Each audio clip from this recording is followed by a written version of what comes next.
listen, hey, this needs to be said as well for you. Tyrese Maxey is fantastic. Absolutely. 21st overall pick of the 2020 draft. You want to redraft that? A lot of What do you teams think? would. Who wants to redraft 2020? Ooh. Tyrese Maxey sitting there. Does he go second overall? 21st over. He goes lower than third. Oh my God. Is he good? And Embiid had this to say about the team building of the Sixers. Is this the process? No, the process. That's going on? Process. Please. I know it's gone. No, I know it's gone, but it's the new process. Well, he's talking about a process I'm here. having a fever sweat. We're talking about process. What are we talking about? What are we talking about? We're talking about process. This is what it sounded like to me after the game last night, sitting next to Maxey. One of the big things, when it comes to winning is, you look at all the teams that have won.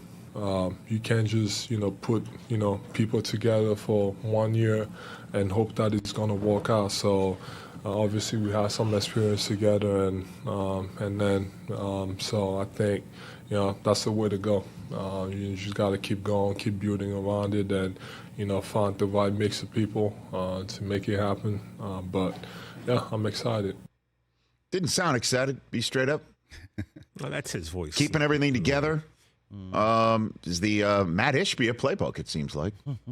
Hey, what does he mean? Help me out with this. Because he means Harden, obviously, where somebody comes in and out, right? Mm-hmm. You're talking Jimmy Butler, too? Butler was there 55 games. What else could he be? Who else is he referring to here? Right? Seems like it's those two guys, right? The thing is, though, the Sixers have a pretty decent amount of cap space, so there's going to be new players next year. Who are we talking about? So, Paul George. Paul George, I don't think he's going to be back with the Clippers, right, TJ? I don't think he'd leave. Okay. You're starting a new stadium, a new arena. I don't know the chief. Yeah, come. Do you know how hardcore the Clippers? I know a ton of Clippers fans in this town. They have been all over their season ticket holders, making sure they're going to make the move from downtown to Inglewood. Mm-hmm.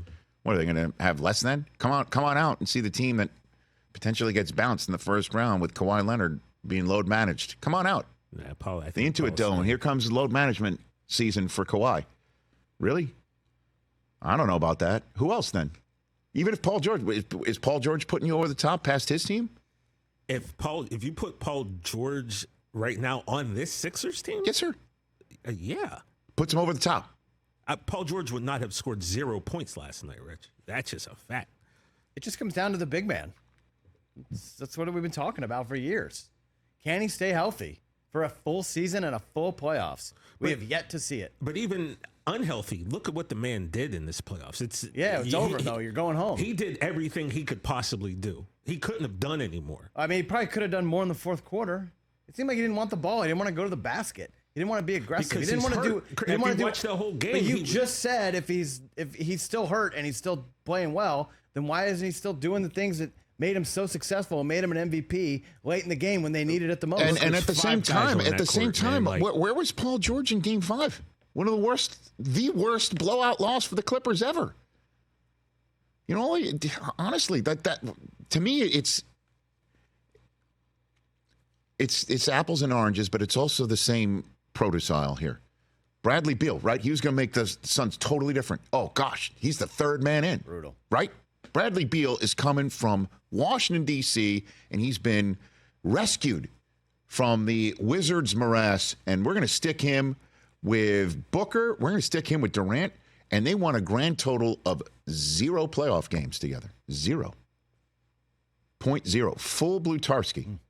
That's what I'm saying. I don't know if Paul George is the difference, but I'm not saying he is. That's why I'm saying Joel Embiid. People are going to try to knock him, and I'm just like, look what the guy's playing through. And I guess I'm also caping for Daryl Morey a little bit here. Like, what, Harden was the wrong move? I mean, obviously, didn't work out. Wasn't the right move. Butler was the wrong move too. I mean, that's what I'm saying. Is that Butler wanted to go one in, one out. I mean, am I wrong? Butler wanted to leave. He wanted. Yeah, Butler didn't want to stay. I know he that. tries to blame they wanted Tobias Harris instead. I just wondering what he means by one that we can't just keep adding guy one in, one out. He needs more chemistry. So keep I buy that. Keep Oubre. Keep Seems like he's going to leave, though, right? Right? I mean, I would love to keep Kelly Oubre. but how do you He keep? played great last night. I don't know.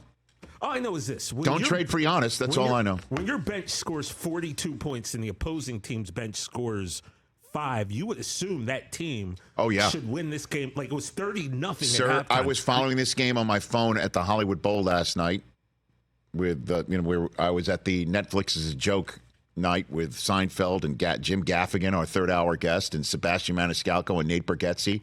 I saw a tweet at halftime, Sixers bench 30, Knicks bench 0. Yeah. I mean, And that I should thought be to a wrap myself, right there. we're going to see Game 7.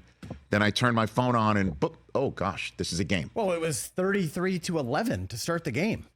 Right. The Knicks came out on gangbusters. fire, then the Sixers But just Tibbs started doesn't play more than Doesn't- 6 guys. I know. Like, look at the minutes. DiVincenzo played the whole game. Josh Hart, 46. Brunson, 44. Anunoby, 45 minutes. Like, what? Hey, that's why you got to counsel Knicks fans to pump the brakes a little bit. It's exciting. It's great. That's awesome. Pacers are no joke, man. Pacers are no joke. The other guy from that 2020 draft, Tyrese Halliburton. I think we're going to get another Eastern Conference oldie but goodie. Seems like it. They're obviously Get ready different for than a the lot of Sixers. Reggie Miller clips No this week. question about it. Well, I mean, we already saw it after Tyrese Maxey Yeah, putting yeah. 6 points in 20-something seconds to force overtime. Fire up 30 for 30 on Oh, I got Classic. it. All Like, good. let's go. Fine. I'm ready for it because I'm back, baby. I'm back, baby. I'm back, baby. Must be nice being a long-suffering Knicks fan that you've been. Okay. That's a shame. I'm not going to go there. Don't do it. Don't do it. Let's go Pacers. That's All all I right. got to say. This guy. Now, come on now. You got your clips tonight. You can force a Game 7. Would you go to one over the weekend? That secondary ticket market is expensive. Catch the Rich Eisen Show every single day on the Roku channel, 12 to 3 Eastern, for free.